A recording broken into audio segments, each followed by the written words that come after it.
Carlo Ancelotti has decided to leave Madrid this coming summer. The main news of the week. The scoop was published by Spanish journalists. No matter how this season ends, and even though he has a current contract until 2026, this isn't official information yet. It's just a scoop from the journalists, but I immediately checked out the reactions from Madrid fans to this news, and their reaction impressed me. The best news in the world. I swear, I love this guy. And we, as Madrid fans, owe him our gratitude and appreciation. But he's done. He has nothing more to offer the club. Great news. Our game is gradually getting worse. I love him, but it's time for him to go. Wow, the best news of 2025. At this point, thank you, Mr. And then I remembered the match on January 17th at the Bernabeu. Right after the loss, there was the classic against Barcelona. The fans reacted negatively and booed when they introduced Mendy, Tchouaméni, and just Carlo Ancelotti. And it seems like this became a surprise for the coach. A surprise, or maybe a signal, that it's time to leave. Carlo then admitted that the boos from the fans were what got to him. I think Madrid are criticized more harshly than other teams, but criticism comes in different forms. Whistles at the Bernabeu are criticism that hurt. It means that the fans are unhappy, and this motivates. It is a signal to wake up. Journalist Ido Pedal claims that Carlo is happy working at the club, but the Italian coach feels that his time in Madrid has come to an end. What part of his job Carlo is happy with, we don't know, but obviously it's something else.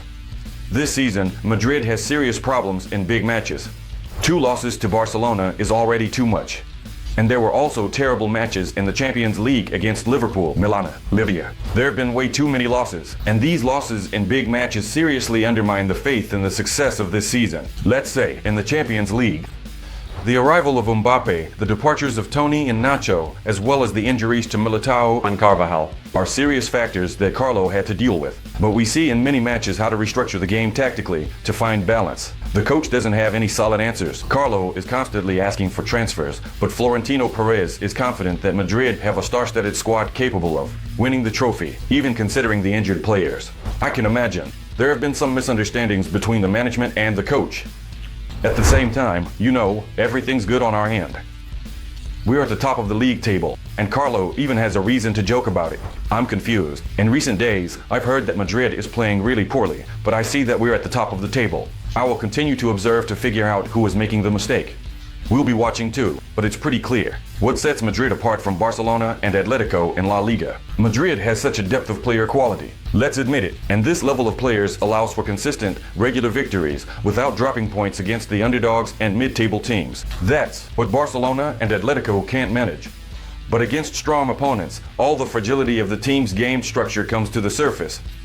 These are all the problems that Carlo just can't seem to solve, and he can't figure out how to rebuild. This Madrid squad without Toni, a very important player. Without Nacho in the center of defense, and considering the injuries we have, plus the imbalance in the attacking line, where you have Mbappe, Vini Jr., Rodrigo, Bellingham, and so on, that balance between defense and attack is also missing.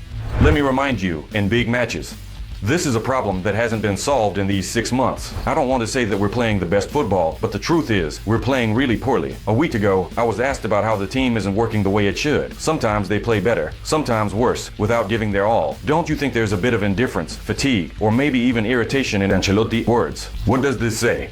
About how coaches don't always have control over the team, and its mental state. And, of course, the fans see this, and it's the coach's fault.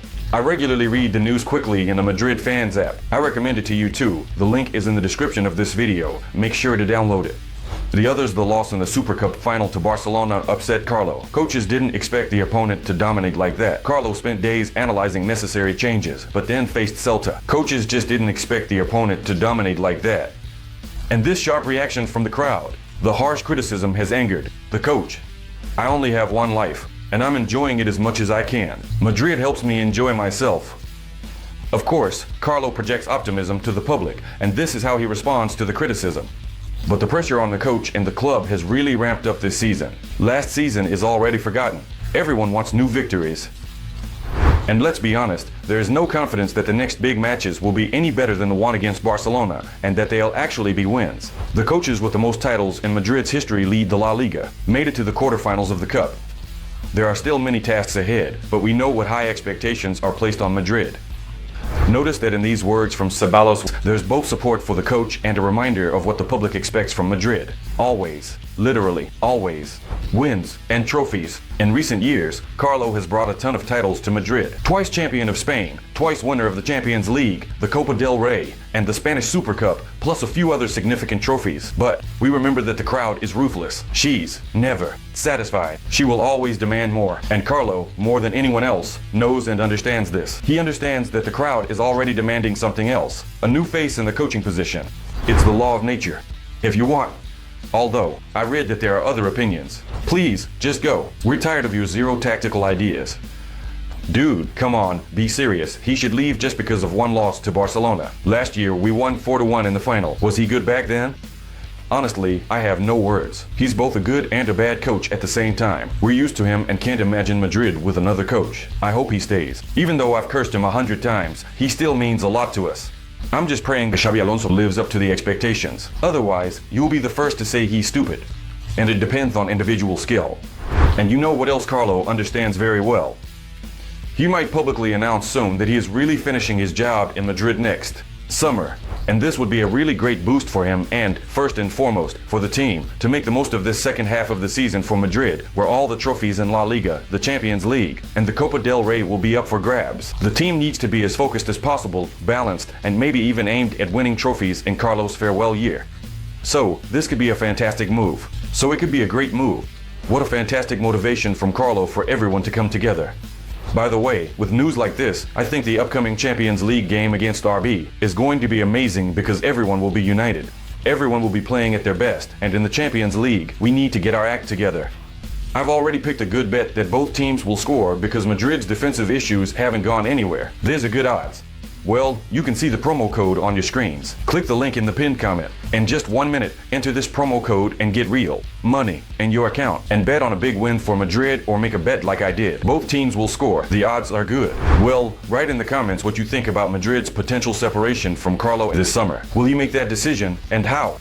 Right do you think it is? I'm really interested in your opinion. Please write in the comments. And also, if you want to know how Madrid will be changing in the near future, let's say if Xabi Alonso, who is currently working at Bayer, comes, what will he bring? How does he work? How he tactically manages his current team? And what could happen with Madrid? Please write that in the comments too. Or better yet, let's get 500 likes on this video, and I'll make a new video about what Real will be like under Xabi Alonso's management. Subscribe to the channel, like, we continue to follow the news. Let's cheer for Real Madrid. Goodbye.